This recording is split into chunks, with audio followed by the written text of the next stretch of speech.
Halo semuanya, selamat datang di channel Yohanes Tupak Pangaben. Di sini saya akan membagikan konten terkait benarkah seorang introvert sulit berkomunikasi? Sebagian besar orang menganggap pengertian introvert adalah seorang pemalu atau bahkan mendapat julukan sebagai orang antisosial. Istilah introvert sendiri dikemukakan oleh psikolog bernama Carl Jung pada tahun 1920-an. Jung menggambarkan seorang introvert sebagai sosok yang pendiam dan penyendiri.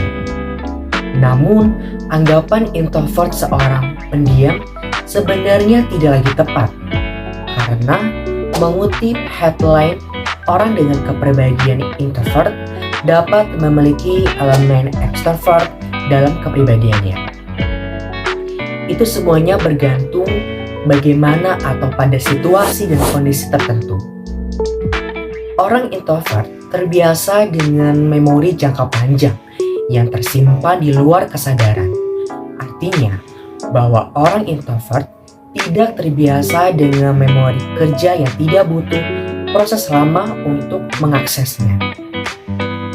Maka dari itulah, untuk urusan pidato ataupun urusan presentasi, orang introvert membutuhkan kerja keras untuk menyampaikan apa yang ingin dia sampaikan. Sebenarnya semua sudah ada di dalam kepala, namun untuk menyampaikannya secara langsung butuh waktu dan bahasa tertata. Akan lebih mudah bila introvert menyampaikan pendapatnya lewat tulisan. Belum lagi soal kegugupan dan kecemasan yang dirasakan menguras mental sehingga sulit untuk berpikir fokus dan mengingat informasi.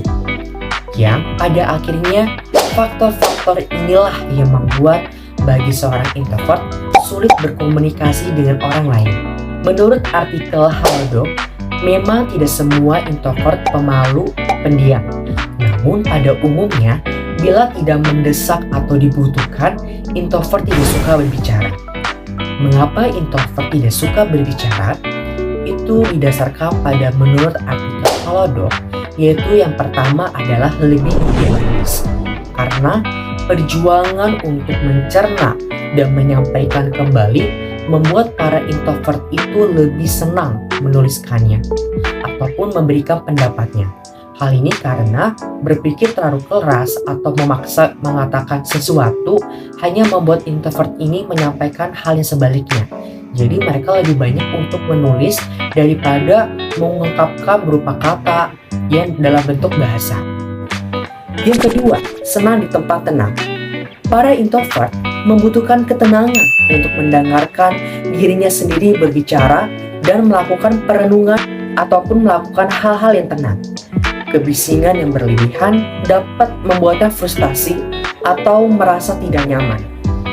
Yang ketiga, mudah lelah saat berinteraksi. Ketahuilah bahwa seorang introvert itu terkadang tidak senang bergaul. Bahkan introvert itu bisa berteman dan bersosialisasi, namun selepasnya dia perlu waktu untuk mengembalikan energinya. Introvert mudah lelah dengan interaksi sosial, baik secara fisik maupun mental. Itulah penjelasan mengapa introvert itu sulit berkomunikasi dengan orang lain. Bukan berarti sama sekali tidak bisa, tetapi harus dilatih karena membutuhkan suatu proses untuk seorang introvert itu dapat bertahap di tahap berkomunikasi dengan baik.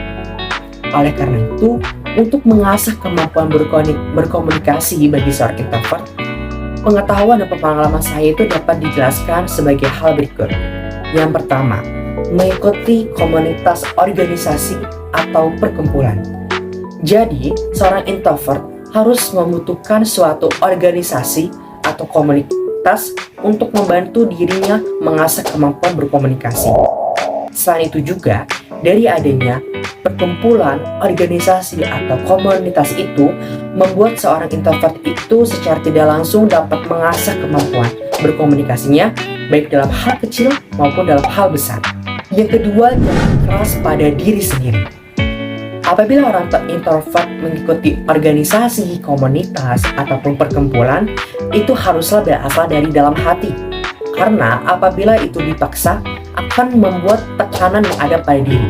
Oleh karena itu, janganlah keras pada diri sendiri, karena kalian bisa memulai komunikasi itu baik dengan orang terdekat ataupun pada diri kalian sendiri. Lantas, bagaimana memberikan tips untuk membangun komunikasi bagi seorang introvert? Itu yang pertama adalah memulai percakapan dengan orang lain tentunya. Nah, memulai percakapan dengan orang lain itu bisa dalam bentuk apa saja. Misalnya, kita menanyakan kabar ataupun menanyakan bagaimana kondisinya saat ini. Itu secara tidak langsung itu dapat melatih komunikasi kita. Karena dari situ, itu merupakan akar dari kita memulai pembicaraan. Yang akhirnya, kita sudah mulai terbiasa dengan berkomunikasi ataupun memulai percakapan dengan orang lain. Yang kedua yaitu percaya diri. Seorang introvert kadang merasa minder karena melihat lingkungannya itu sangat berkomunikasi sekali tentunya. Apalagi ditemukan orang-orang yang pandai berkomunikasi atau seakan berkomunikasi itu tidak ada bebannya.